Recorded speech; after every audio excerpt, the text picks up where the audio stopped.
Aston Martin just lost more than 40 kilometers per hour on the straights in Bahrain. Not in a race. In testing. The engine is cutting power. The hybrid system is shutting itself down. And insiders are already talking about a full crisis meeting behind closed doors. This is not a minor reliability issue.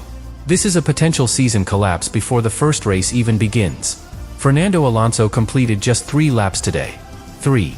Lance Stroll admitted they are 4 seconds off the pace. 4 seconds in modern Formula 1 is not a gap. It is a disaster. And the most alarming part? The problem is not a single broken component. It is structural. It is embedded in the design. And if they cannot fix it immediately, Bahrain will expose them in front of the entire world. Stay with me, because what really happened inside that garage today is far more serious than anyone is admitting publicly. And by the end of this video, you will understand why this could define Aston Martin's entire season. Subscribe now, because this story is only getting started. From the very first installation lap this morning, something felt wrong. Not visually, not dramatically, but mechanically. The sound of the Honda power unit was not clean. It was rough, uneven under throttle. Almost like the engine was hesitating before committing to full power. And in Formula 1, engine tone tells a story long before the timing screens do. Engineers listening trackside could already sense it. Because when a power unit struggles with heat management, it does not fail instantly. It resists. It pulls back. It protects itself. And that is exactly what happened today. Under sustained load, especially on the main straight in Bahrain, the engine entered protective mode. Not once. Repeatedly. The hybrid system disengaged to prevent thermal overload. Energy recovery shut down. Power delivery became inconsistent. The car could not sustain peak revolutions for more than a few seconds at a time. And here is the key detail most people missed. It was not a dramatic blow-up. No smoke. No fire. No red flag moment. Which makes it far more dangerous. Because silent protection mode means the integration between chassis and power unit is fundamentally wrong. The cooling concept is not coping with real-world load. And Bahrain is not even the hottest race of the season. Let that sink in. If they are struggling now, what happens in Saudi Arabia? In Qatar? In Singapore? But this is where it gets even more uncomfortable. To fight the overheating, Aston Martin opened up the bodywork. Massively. The side pods were cut open with large ventilation gills.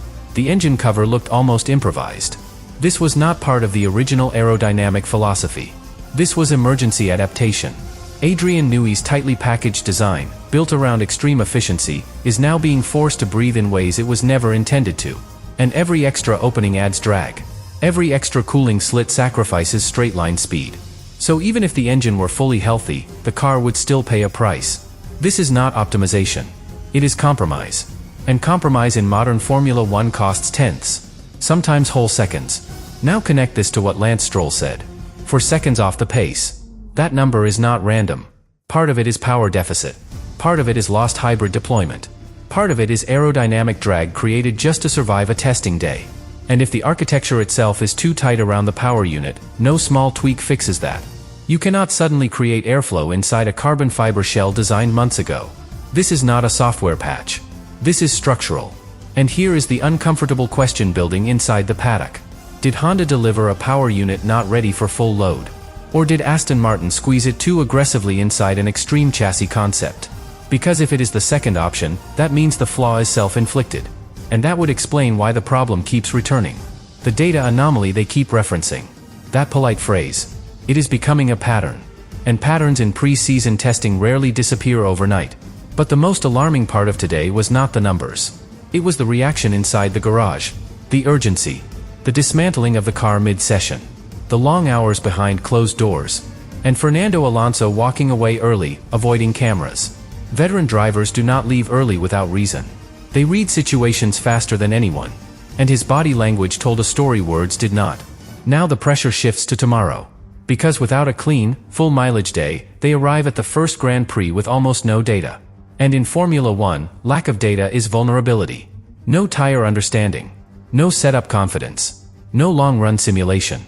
And when you combine that with a power unit that protects itself under stress, you do not just have a slow car. You have uncertainty. And uncertainty at this level is dangerous. Because the rest of the grid is not waiting. They are refining. Optimizing. Pushing forward. While Aston Martin is simply trying to survive a straight line. And this is only block one of the problem. Because what happened in the afternoon session takes this story into an even more serious territory. The afternoon was supposed to reset everything. Fresh driver, fresh mindset, a chance to quietly recover the lost mileage. Fernando Alonso stepped into the car knowing the morning had already been compromised. And when a driver like Alonso gets limited track time, every lap becomes critical. Out lap, system checks, then push. But it never reached that phase. 3 laps. That is all he managed before the same issue returned. The same protection trigger. The same loss of hybrid deployment. And once again, the car slowed itself down to save itself. At that moment, the garage atmosphere changed completely. Because one failure in the morning can be dismissed as calibration. 2 failures in one day signal something deeper. The mechanics removed the bodywork. Honda engineers gathered around the rear of the car. Data cables everywhere. Conversations short, focused, urgent. And here is where things escalate. It was no longer about tweaking maps. They had to consider changing major components. Possibly the battery pack.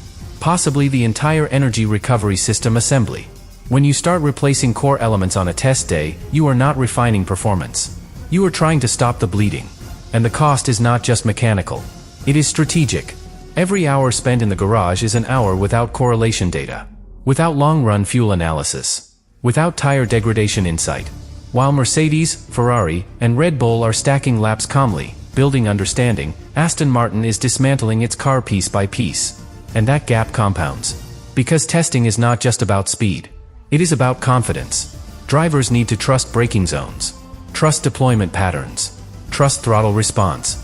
Alonso has barely experienced any of that. 2 weeks of fragmented running. Short bursts. Interrupted programs. And when a driver cannot push consistently, the feedback loop collapses. Now connect this to something even more critical. The total lap count across testing. Under 260 laps.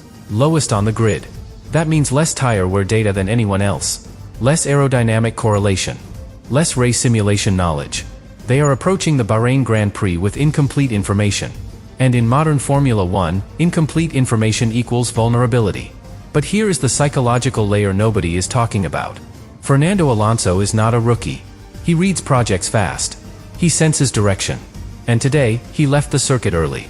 Avoided media. No defiant optimism. No bold statements. Just silence. Silence in Formula 1 often speaks louder than press conferences. And inside the paddock, that silence fuels speculation. Is this simply overheating that can be solved with cooling adjustments? Or is the entire packaging concept too extreme?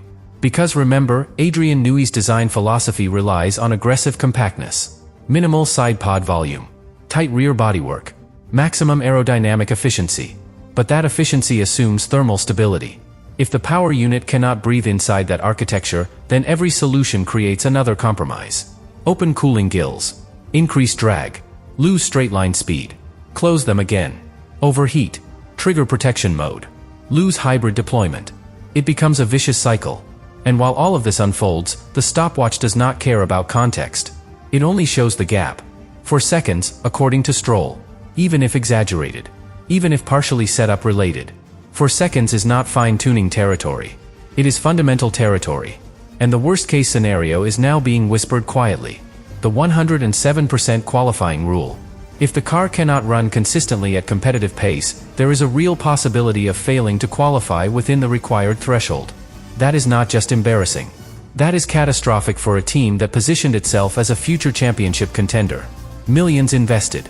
State-of-the-art factory. Elite personnel. And yet today, they could not complete a clean afternoon session. But this is where the tension becomes political. Because if Honda believes the packaging is suffocating the engine, responsibility shifts to Silverstone. If Aston Martin believes the power unit cannot handle sustained load, responsibility shifts to Japan. And when responsibility becomes blurred, pressure rises. Lawrence Stroll did not build this empire to sit at the back. He expects progress. Immediate progress. And crisis meetings are rarely calm conversations. So now everything hinges on tomorrow. Not for lap time headlines. For stability. For proof that the architecture can survive full load without shutting itself down. Because if they cannot produce one full day of clean, uninterrupted running, then this story stops being about testing problems. And starts becoming about structural miscalculation. And that possibility changes the trajectory of the entire season. But even that is not the deepest concern. Because the real long-term risk is not missing one competitive weekend. It is entering the season with a design compromise that cannot be fully corrected without major redevelopment. And that would mean Bahrain was not the collapse. It was just the warning. Now we reach the part nobody inside Aston Martin wants to admit publicly. Because what happened on track today is only the visible layer. The deeper issue is structural momentum. Or rather, the lack of it. Testing is not just about fixing problems. It is about building direction. Every lap should answer a question. Every run should unlock performance. But Aston Martin is not unlocking anything. They are restarting. Over and over again. And here is why that is dangerous. When a team loses mileage early in testing, they fall behind in correlation. Correlation between wind tunnel data and real track behavior. Correlation between simulator predictions and actual tire degradation. Correlation between cooling simulations and real thermal load. If those numbers do not match, the entire development path becomes uncertain. And right now, Aston Martin does not even know if the base concept works under race stress. Think about that. They are not fine-tuning balance. They are validating survival. Meanwhile, their direct rivals are already refining brake ducts, optimizing floor edges, experimenting with ride height windows. They are polishing. Aston Martin is troubleshooting. That difference compounds week after week. But here is where this becomes even more critical. The power deficit is estimated at over 60 horsepower compared to Mercedes and Ferrari. That number alone changes race strategy. With that deficit, overtaking becomes nearly impossible. Defending becomes fragile. And if hybrid deployment cuts out mid-straight, drivers become exposed. Not just slower. Exposed. And when a driver senses vulnerability on the straight, confidence disappears in braking zones. They start compensating. Braking earlier. Protecting exits. That ripple effect costs tenths in corners too. So the problem is not isolated to straight-line speed. It infects the entire lap. Now layer in the aerodynamic compromise. Those emergency cooling openings create drag. Drag that cannot simply be dialed out. Because if they close them, temperatures spike again. So they are stuck between overheating and inefficiency. And that is not a setup issue. That is architectural.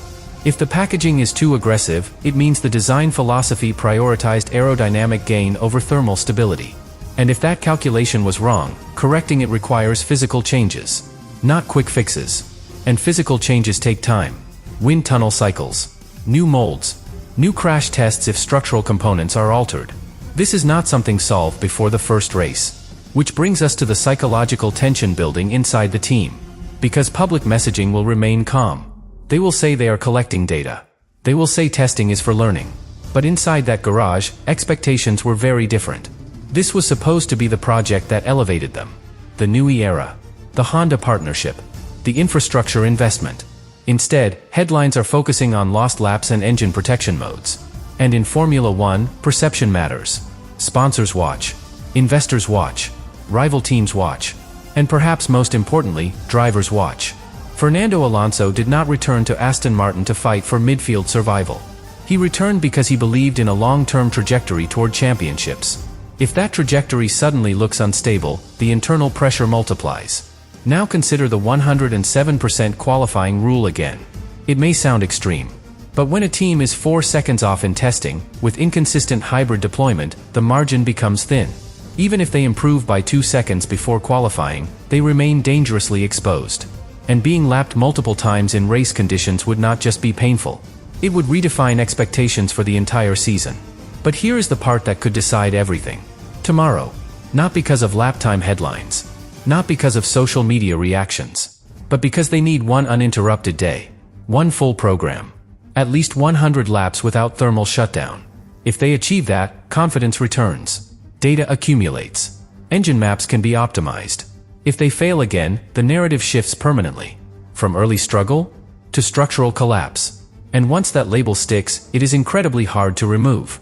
Because Formula One history is filled with projects that promised revolution and delivered compromise. So the real question is no longer whether Aston Martin is slow today. The real question is whether this is temporary instability, or the first visible crack in a concept that was pushed too far. And if it is the second option, then Bahrain will not just mark a difficult test. It will mark the moment the illusion of a smooth new era disappeared.